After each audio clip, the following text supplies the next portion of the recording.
देव पूज्य परमात्मा होते हैं और गुरुदेव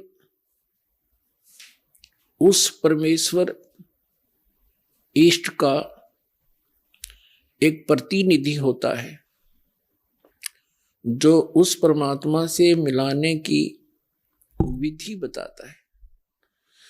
जो संत अपने सतगुरु गुरु को ही इष्ट देव कहते हैं उनको आध्यात्मिक ज्ञान कुछ भी नहीं है, वो आध्यात्मिक गुरु नहीं हो सकते।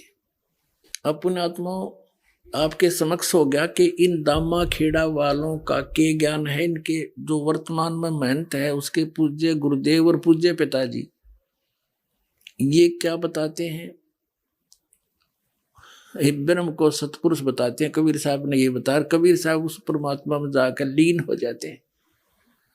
और परमात्मा कैसे है, धर्मदास जी ने सतलोक देखा, वापस आकर बताया कि वो परमात्मा मनुष्य दृश्य है जो काशी में स्वयं आए हुए थे। कबीर नाम थे, दुल्हा नाम से, खुद सतपुरुष है। इसके बाद खाक है। क्या देखा इन्होंने परमात्मा को? जिन महापुरुषों को परमात्मा मिला उन्होंने क्या बताया है। सतलोक में परमात्मा धर्मदास जी को स्वयं आकर लेकर गए। और ये जितने भी कबीर पंथी हैं इंक्लूडिंग ये मधु परमहंस, ये क्या बताते हैं, परमात्मा जिसने बता दिया अमर पुरुष ऐसा है। और कबीर साहब को उससे अलग एक सतगुरु मानते हैं बस, और अमर पुरुष अलग है। जबकि वास्तविकता ये है, जिन भी महापुरुषों ने परमात्मा को देखा, सचखंड गए और वापस आए, उन्होंने बताया है परमात्मा मनुष्य दृश्य है। और जो काशी में बनारस में धानक रूप में आया था, जुल्हे रूप में आया था, वही खुद परमात्मा है। वो सतपुरुष है, सतलोक में भी वही है।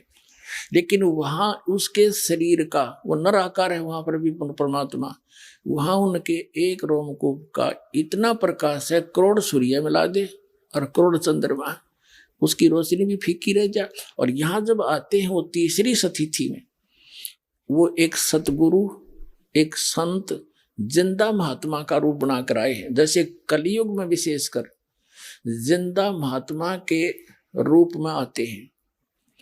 जिंदा महात्मा कैसे होते हैं? फक्कड़ फकीर होते हैं।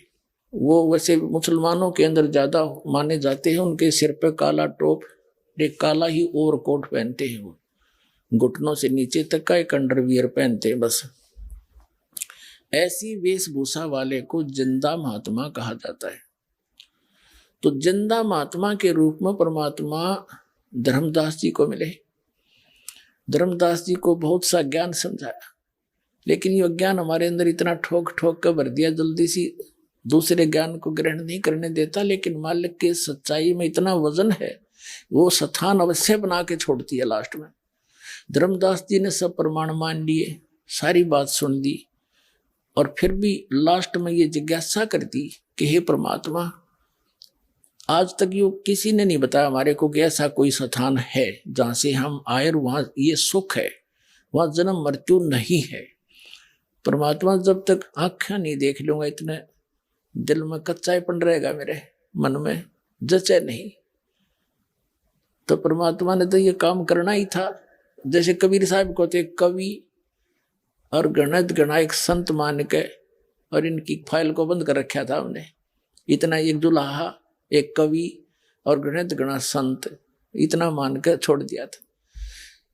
अब परमात्मा ने दास को भेजा उस परमात्मा की महिमा बताने के लिए कि वो कबीर परमात्मा है, वो पूर्ण परमात्मा है, असंग ब्रह्मांड के स्वामी हैं।